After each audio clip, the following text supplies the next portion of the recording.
남북 고위급 회담 대표단 구성이 완료됐습니다. 문재인 정부 들어 처음이자 2년여 만에 열리는 남북 고위급 회담 참석자들의 면면을 보면 크게 세 가지가 눈에 띄는데요. 모처럼 만에 분 훈풍은 잠시 스쳐 지나가는 봄바람일까요? 아니면 정상회담, 특사 파견으로까지 이어질 수 있는 중요한 초석이 될까요? 집중 진단합니다. 네, 오늘 오후 북한이 확정된 그쪽의 대표단 명단을 보내왔습니다. 이제 이틀 뒤면 남북 간 테이블을 사이에 두고 마주 앉아 이야기를 나눌 수 있을 것 같은데요. 오늘 전문가께 먼저 물어보고 싶은 게요. 이 단장도 상당히 중요한 하나의 그 메시지가 아니겠습니까? 우리 쪽에서는 조명균 통일부 장관, 그리고 북한에서는 리성권 조평동 위원장. 어떤 의미가 있나요? 리성권이라는 사람이 오는 것은? 네, 김정은이 신년사에서 이제 우리와 이 올림픽 참가에 관해서 이야기를 하겠다고 했을 때 네. 이제 우리 쪽에서 먼저 이제 고위급 회담을 제안을 했습니다. 그리고 우리 쪽에서 먼저 조명균 통일부 장관을 단장으로 하는 명단을 북측에 건넜고 생각보다는 빨리 북측에서도 이제 조명균 통일부 장관과 동급이라고 할 수 있는 리성권 조평통 위원장을 단장으로 하는 5명의 명단을 우리에게 보냈습니다. 네. 그랬기 때문에 이번에 평창올림픽 참가를 앞두고 회담을 갖자고 한 김정은의 신년사에 이어서 회담의 실무진을 꾸려지기까지 네. 굉장히 빠른 일주일 안 걸리는 시간 동안 이런 부분들이 행해진 걸로 봐서는 앞으로 회담에서도 큰 평창올림픽 참가에 관해서는 이견이 없이 진행될 수도 있을 거라는 기대를 갖게 하고 있습니다. 자, 이현정 의원, 우리의 상대 이선권 조평통 위원장입니다. 이선권 위원장 어떤 사람입니까?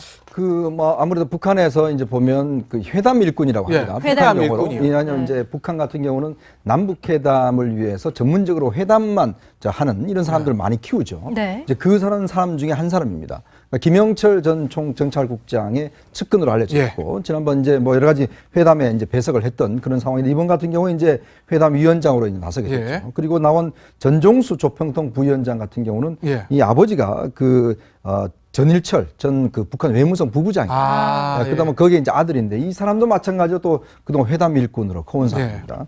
그리고 이제 원기루 체육성 부상 같은 경우는 현재 지금 북한의 그 체육 관련된 그렇죠. 체육 관련된 사람이요. 노태강 문체부 차관의 그렇습니다. 거기 카운터 파트너죠. 황충성, 리경식 이쪽 같은 경우는 이제 조평통 부장이라고 했는데 실질적으로는 아마 통전부 소속으로 이제 알려져 있습니다. 통전부 소속이다. 그만큼 이제 북한의 어떤 핵심적인 부처에 있는 사람들이죠. 그런 걸 보면 북한 측이 이번에 이제 구성된 걸로 보면 대부분 회담 전문 요원들입니다. 사실 이 북한 같은 경우는 회담 나온 사람들은 수십 년 이 회담만 전문적으로 하기 때문에 상당히 감정 표현이라든지 그다음에 회담 전략이라든지 그런 것들을 굉장히 능수능란하게 하는 사람들이거든요. 근데 거기에 맞춰서 우리 같은 경우도 지금 조명균 장관과 천혜성 차관이 동시에 이렇게 두 사람이 됐어요. 굉장히 이례적인 이런 경우는 저는 처음 봅니다. 사실 왜냐하면 장관이 회담을 가게 되면 차관은 여기 남아서 남북 회담 사무국에 남아서 회담 사항을 이제 청와대와 조율하는 역할을 하거든요. 근데 이번 같은 경우는 두 사람이 다 이제 현장에 가 있는데 왜냐하면 또 두 사람이 다 또 회담 전문가입니다. 회담을 많이 해왔고 이제 그런 걸로 비춰봐서 이번 회담 같은 경우는 실제 우리가 이제 청와대나 국정원에서 뒤에서 어떤 훈령을 통해서 회담을 좌지우지하기보다는 실제 현장에 좀 판단하는 그 역할을 많이 준 것 같아요. 다시 말하면 진두지휘하는 사람을 남겨둬야 되는 거 아니냐는 이런 비판도 일지만 역으로 말하면 현장에서 회담에 임하면서 스스로가 또 순발력을 발휘해서 할 수 있는 자율권을 좀 준다 이렇게 볼 수 있는 거죠. 왜냐하면 조명균 장관은 아시겠지만 통일부에서 뼈대가 굵었고 또 이제 청와대에 가서 정상회담에도 참가를 했었고 천혜성 차관도 마찬가지입니다. 그 남북 회담에서는 항상 우리 대표적으로 많이 참석했었기 때문에. 그러니까 문재인 대통령의 어떤 여러 가지 생각과 또 우리 정부의 입장을 누구보다 잘 알기 때문에 아마 이번 회담 같은 경우는 주로 현장에서 이 두 사람의 어떤 결정 권한을 가지고 아마 임할 것 같습니다. 저는요, 박사님, 이 부분도 눈에 띄는 게 지금 보면은 차관급 라인도 복원이 되고 장관급도 단장이 둘 다 장관급이기 때문에 복원이 되고 그런데 이제 누구라고 적시해서 말씀드릴 수는 없습니다만 또 비공개 채널, 그러니까 다시 말해서 우리의 국정원과 북한의 보위성 쪽 사람이 또 비공개 라인을 이번 당국 회담을 통해서 복원이 된다. 이 세 가지가 복원이 된다는 부분을 전문가들이 하나같이 지적을 하고 있는데요. 어떻게 보세요? 비공개 채널 복원되는 거 상당히 반갑다고도 볼 수 있겠네요. 왜냐하면 이번 문재인 정부 들어서 주요 보직을 맡은 분들이 네. 과거 김대중 노무현 대통령 시절에 북한과 여러 가지 채널을 유지하고 네. 이야기를 나눠왔었습니다. 하지만 지난 9년 동안 이제 남북 관계가 많이 경색이 되고 또 북한 내부에서도 사고, 숙청 등 우리와 관계 있던 인물들이 많이 사라졌습니다. 네. 그렇기 때문에 이번 정부 들어서 서훈 국정원장이 과거 노무현 대통령 시절에도 여러 대북 사업을 했었지만은 네. 마땅한 채널이 복원되지 않은 상황이었습니다. 그러한 어려움이 있었던 상황에서 2년 6개월 만에 이제 남북 회담이 열리게 되고 특히 고위급 회담이 열리게 되고 이번에 여러 단계에서 이러한 채널이 복원된다는 것은 앞으로 우리가 무슨 의제가 있을 경우 북한과 이야기할 수 있는 통로는 어쨌든 마련이 됐다라고 평가할 수가 있습니다. 예. 이현종 의원. 네. 결국 이제 회담이 시작되면 무슨 얘기를 나눌 것인가. 이게 제 관심사 아니겠습니까? 그렇죠. 일단 뭐 평창올림픽 얘기는 당연히 할 거고요. 지금 뭐 남쪽, 북쪽 다 이런 회담을 임하는 사람들 면면으로 봤을 때 과연 어떤 내용들이 의제로 올라갈지 짐작이 가능할까요? 일단 지금 이번 그 회담 어떤 대표단 구성을 보면 예. 예. 우리 정부가 처음에 제의했던 평창올림픽과 함께 남북관계 개선 문제, 예. 그러니까 이 현안 문제와 관련된 논의들도 아마 이 회담이 아마 앞으로 상시적으로 진행될 가능성이 높을 것 같아요. 예. 왜냐하면 당장은 이제 평창올림픽 준비가 되지만 그러면 평창올림픽 끝나고 난 다음에는 끝나고 난 어떻게 할 것이냐. 그러니까 이 회담의 테이블에서 이야기 될 것 같은데 북한이 사실은 그동안 쭉 우리한테 요구했던 게 뭐냐면 두 가지가 항상 있습니다. 그게 뭐냐면 하나는 적대행위 금지와 적대행위. 또 하나는 경제교류, 그러니까 경제적 지원 이 두 가지를 요구했는데 원래 굉장히 특징적인 게 뭐냐면 경제적인 문제는 뺐어요. 네. 즉 적대행위, 즉 한미 군사훈련이나 이런 예, 것만 예. 요구를 했거든요. 아, 왜 그러냐면 신년사에서요. 북한이 실질적으로 이제 대북 제재를 하고 있기 때문에 예. 우리 정부가 경제적 지원을 제대로 할 수 없다는 걸 북한도 알고 있습니다. 아. 그렇기 때문에 사실 이번 같은 경우는 주로 이제 한미연합훈련의 예, 예. 뭐 철폐라든지 예. 뭐 이런 것만 요구하고 있거든요. 예. 네. 근데 아마 이번 회담에서는 제가 볼 때는 북한이 우리를 굉장히 괴롭게 할 수 있는, 즉 우리를 좀 괴롭게요. 갈등을 일으키게 할 수 있는 제안들을 할 것 같아요. 괴롭게 할 수 그게 뭐냐 하면 당장 예를 들어서 우리한테 무슨 뭐 남북 예를 들어서 한미연합훈련 중단하 이렇게 하면 우리가 받아들일 수가 없잖아요. 예. 그렇죠. 근데 그 애매한 경계선상에 있는 문제들. 예를 들어서 같은 거 말씀. 뭐 예를 들어서 이제 그 인도적 지원 문제라든지 그다음에 이제 지금 현재 대북 제재 걸리지 않으면서도 네. 할 수 있는 문제들. 예. 이런 것들 우리 정부 입장에서 보면 이걸 하기에도 좀 애매하고 아. 이렇게 하기도 애매한 문제들. 예. 그걸 하면서 우리 측에 좀 떠볼 수 있는 예. 가능성도 충분히 있거든요. 그래서 아마 우리 정부가 지금 지원했다가 좀 보류했던 대북 지원 800만 불 문제라든지 등 여타의 어떤 대북 지원과 관련된 문제들을 북한 예. 측에서 요구할 가능성이 저는 있다고 봅니다. 네. 다시 이제 모래 이야기를 좀 해볼까 하는데요. 저희가 이제 눈에 띄는 하나의 조금 중요한 포인트랄까가 지금 비공개 채널이 이번 회담을 통해서 구축이 된다. 이 부분을 저희가 좀 주의 깊게 봐야 될 것 같은데 그렇다면 향후 특사 문제라던가 더 깊이 들어가서 물론 지금은 좀 설익은 얘기입니다만 뭐 향후 이제 고위급 더 고위급들 간 뭐 더 나가서는 뭐 정상회담까지 결국은 비공개 채널 그러니까 뭐 우리 양측의 정보 당국이 만나야 되는 건데 이번에 이제 그게 복원이 된다면 앞으로 한 달, 두 달 물밑에서 정말 바빠질 거라는 생각이 들거든요. 어떻게 보세요?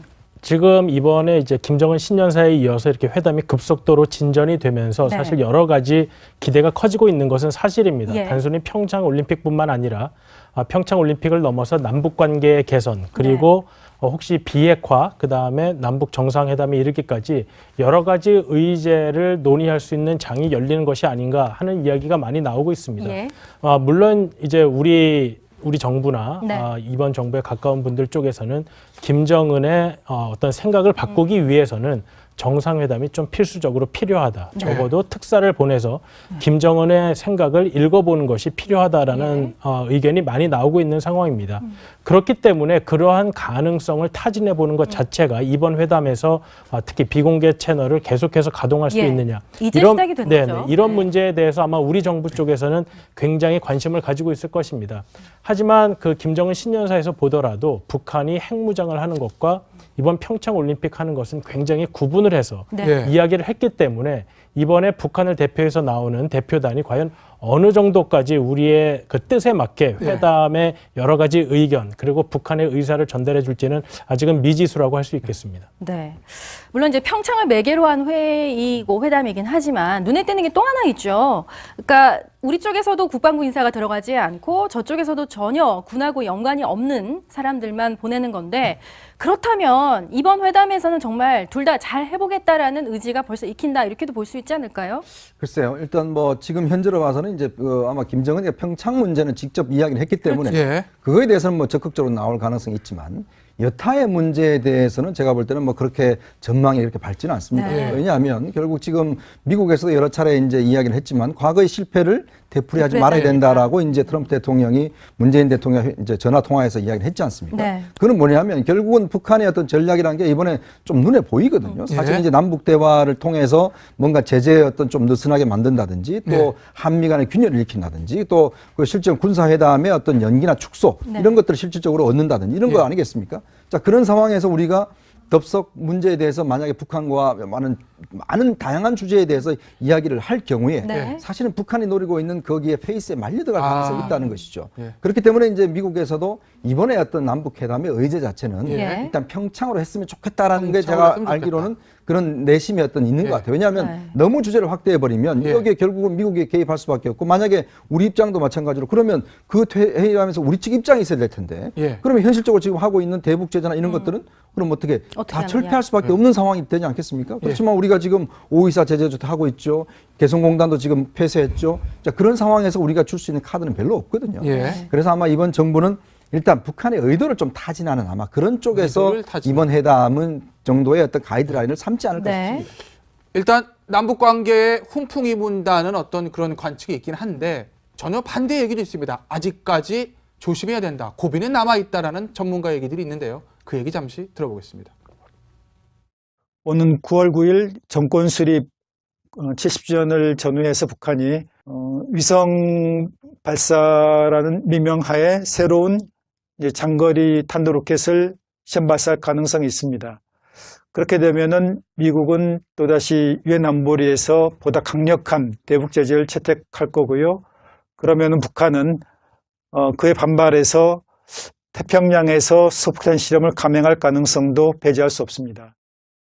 저거 엄청나게 무서운 얘기잖아요. 그런데 지금 그러니까 2월 9일과 9월 9일이 상당히 고비가 될 수 있다. 정확하게 두 가지 날짜를 주셨는데 한 번 더 설명해 주신다면 북한의 도발 가능성 때문인 거죠? 그러니까 왜냐하면 김정은이 신년사에서 평창 올림픽에 참가를 하고 네. 이것이 뭐 한민족에게 굉장히 중요한 일이고 그렇기 때문에 성공적으로 치러지길 기대한다고 했지만 또 그 같은 신년사 안에서 앞으로 핵무기를 대량 생산해서 실전 배치하겠다. 예. 그것이 올해 목표라는 점을 분명히 했습니다. 네. 그래서 대량 생산해서 실전 배치하기 위해서는 사실 아직까지도 남아있는 몇 가지 단계들이 있습니다. 예. 그렇기 때문에 지금 그 화면에서 보셨듯이 정성장 박사께서 말씀하셨듯이 어떠한 실험 등을 계속할 가능성이 있는데 그것이 이제 북한군 창건 70년이 되는 2월 9일 2월 8일이죠? 네, 2월. 네. 그 다음에 정권 수립 70년이 되는 9월 9일 이러한 네.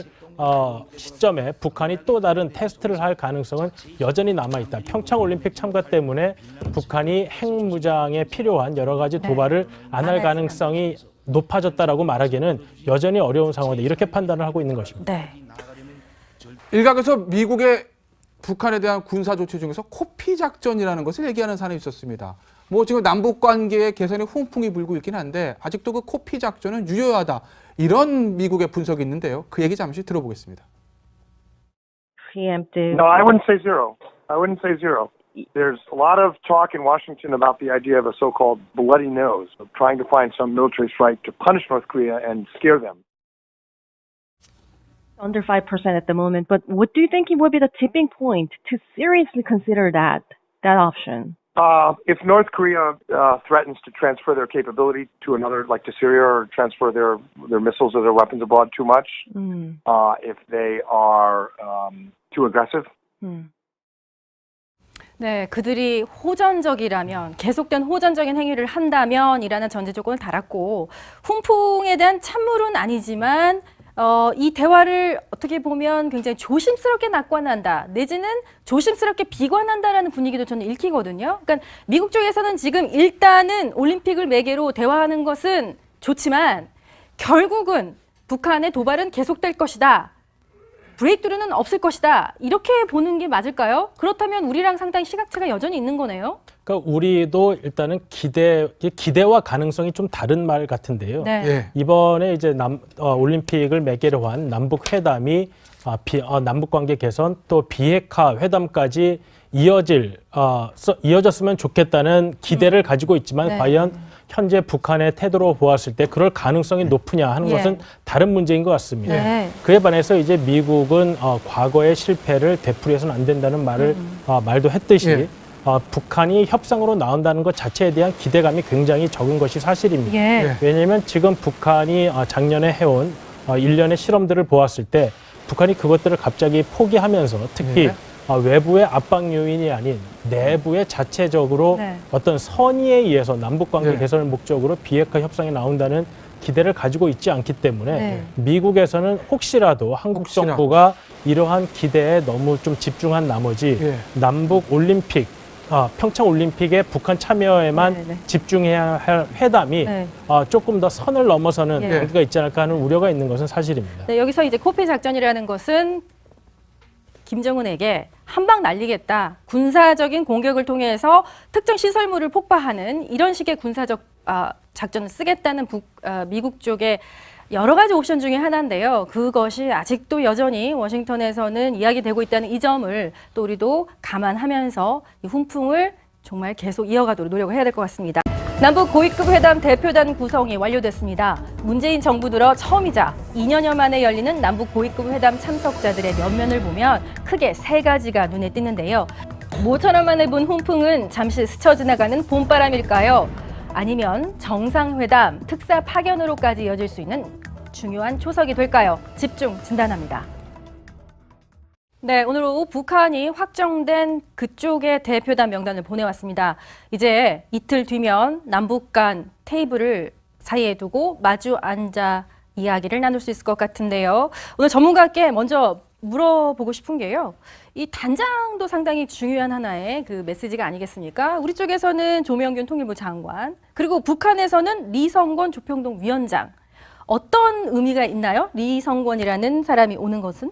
네, 김정은이 신년사에서 이제 우리와 이 올림픽 참가에 관해서 이야기를 하겠다고 했을 때 네. 이제 우리 쪽에서 먼저 이제 고위급 회담을 제안을 했습니다.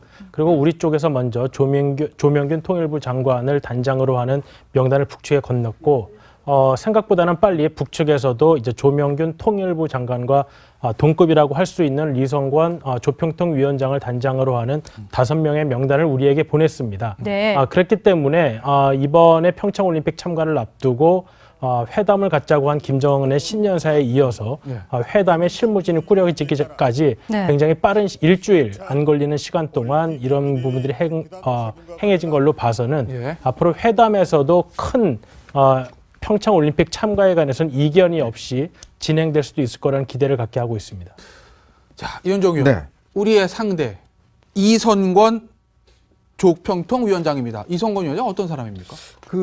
아무래도 북한에서 이제 보면 그 회담 일꾼이라고 예, 합니다. 회담 북한 용어로. 일꾼이요. 왜냐하면 이제 북한 같은 경우는 남북 회담을 위해서 전문적으로 회담만 하는 이런 사람들을 많이 키우죠. 네. 이제 그 사람 중에 한 사람입니다. 그러니까 김영철 전 총정찰국장의 측근으로 알려져 있고 지난번 이제 여러 가지 회담에 이제 배석을 했던 그런 상황인데 이번 같은 경우에 이제 회담 위원장으로 이제 나서게 됐죠. 예. 그리고 나온 전종수 조평통 부위원장 같은 경우는 이 아버지가 전일철 전 그 북한 외무성 부부장입니다. 그다음에 거기에 이제 아들인데 이 사람도 마찬가지로 또 그동안 회담 일꾼으로 커온 사람입니다.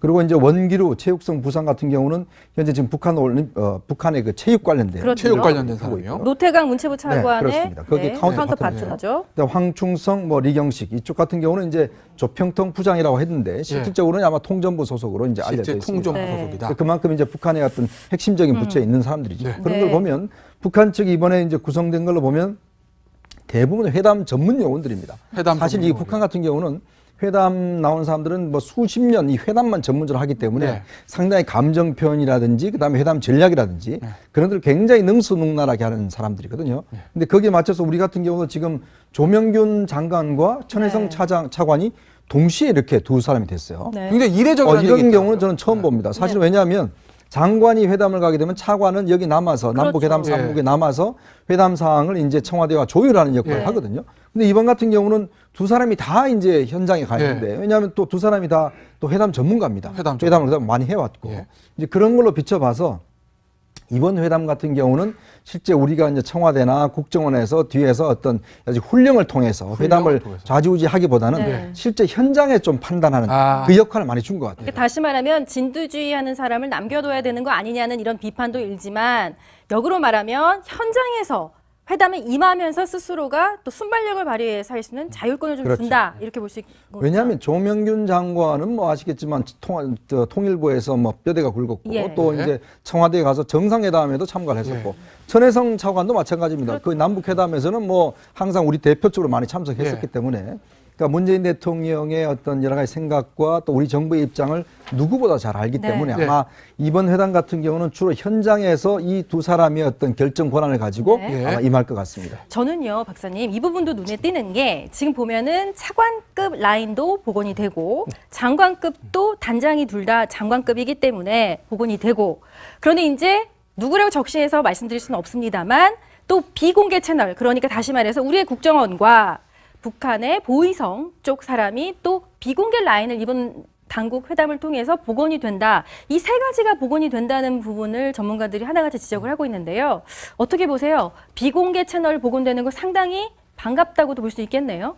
왜냐하면 이번 문재인 정부 들어서 주요 보직을 맡은 분들이 과거 김대중 노무현 대통령 시절에 북한과 여러 가지 채널을 유지하고 이야기를 나눠왔었습니다. 하지만 지난 9년 동안 이제 남북 관계가 많이 경색이 되고 또 북한 내부에서도 사고, 숙청 등 우리와 관계 있던 인물들이 많이 사라졌습니다. 그렇기 때문에 이번 정부 들어서 서훈 국정원장이 과거 노무현 대통령 시절에도 여러 대북 사업을 했었지만은 마땅한 채널이 복원되지 않은 상황이었습니다. 그러한 어려움이 있었던 상황에서 2년 6개월 만에 이제 남북 회담이 열리게 되고 특히 고위급 회담이 열리게 되고 이번에 여러 단계에서 이러한 채널이 복원된다는 것은 앞으로 우리가 무슨 의제가 있을 경우 북한과 이야기할 수 있는 통로는 어쨌든 마련이 됐다라고 평가할 수가 있습니다. 이현종 의원, 결국 이제 회담이 시작되면 무슨 얘기를 나눌 것인가 이게 제 관심사 아니겠습니까? 그렇죠. 일단 뭐 평창올림픽 얘기는 당연히 할 거고요. 지금 뭐 남쪽, 북쪽 다 이런 회담을 임하는 사람들 면면으로 봤을 때 과연 어떤 내용들이 의제로 올라갈지 짐작이 가능할까요? 일단 지금 이번 그 회담 어떤 대표단 구성을 보면 우리 정부가 처음에 제의했던 평창올림픽과 함께 남북관계 개선 문제 그러니까 이 현안 문제와 관련된 논의들도 아마 이 회담이 아마 앞으로 상시적으로 진행될 가능성이 높을 것 같아요. 왜냐하면 당장은 이제 평창올림픽 준비가 되지만 그러면 평창올림픽 끝나고 난 다음에는 어떻게 할 것이냐. 그러니까 이 회담의 테이블에서 이야기 될 것 같은데 북한이 사실은 그동안 쭉 우리한테 요구했던 게 뭐냐면 두 가지가 항상 있습니다. 그게 뭐냐면 하나는 적대행위 금지와 또 하나는 경제교류, 경제적 지원 이 두 가지를 요구했는데 원래 굉장히 특징적인 게 뭐냐면 경제적인 문제는 뺐어요. 즉 적대행위, 즉 한미 군사훈련이나 이런 것만 요구를 했거든요. 왜 그러냐면 북한이 실질적으로 이제 대북 제재를 하고 있기 때문에 우리 정부가 경제적 지원을 제대로 할 수 없다는 걸 북한도 알고 있습니다. 그렇기 때문에 사실 이번 같은 경우는 주로 이제 한미연합훈련의 뭐 철폐라든지 뭐 이런 것만 요구하고 있거든요. 근데 아마 이번 회담에서는 제가 볼 때는 북한이 우리를 굉장히 괴롭게 할 수 있는, 즉 우리를 좀 갈등을 일으키게 할 수 있는 제안들을 할 것 같아요. 괴롭게 할 수. 그게 뭐냐면 당장 예를 들어서 우리한테 무슨 뭐 남북 예를 들어서 한미연합훈련 중단하 이렇게 하면 우리가 받아들일 수가 없잖아요. 근데 그 애매한 경계선상에 있는 문제들. 예를 들어서 같은 거 말씀. 뭐 예를 들어서 이제 그 인도적 지원 문제라든지 그다음에 이제 지금 현재 대북 제재 걸리지 않으면서도 할 수 있는 문제들. 이런 것들. 즉 우리 정부 입장에서 보면 이걸 하기에도 좀 애매하고 이렇게 하기도 애매한 문제들. 그걸 하면서 우리 측에 좀 떠볼 수 있는 가능성도 충분히 있거든요. 그래서 아마 우리 정부가 지금 지원했다가 좀 보류했던 대북 지원 800만 불 문제라든지 등 여타의 어떤 대북 지원과 관련된 문제들을 북한 측에서 요구할 가능성이 저는 있다고 봅니다. 다시 이제 모레 이야기를 좀 해볼까 하는데요. 저희가 이제 눈에 띄는 하나의 조금 중요한 포인트랄까가 지금 비공개 채널이 이번 회담을 통해서 구축이 된다. 이 부분을 저희가 좀 주의 깊게 봐야 될 것 같은데 그렇다면 향후 특사 문제라던가 더 깊이 들어가서 물론 지금은 좀 설익은 얘기입니다만 뭐 향후 이제 고위급 더 고위급들 간 뭐 더 나가서는 뭐 정상회담까지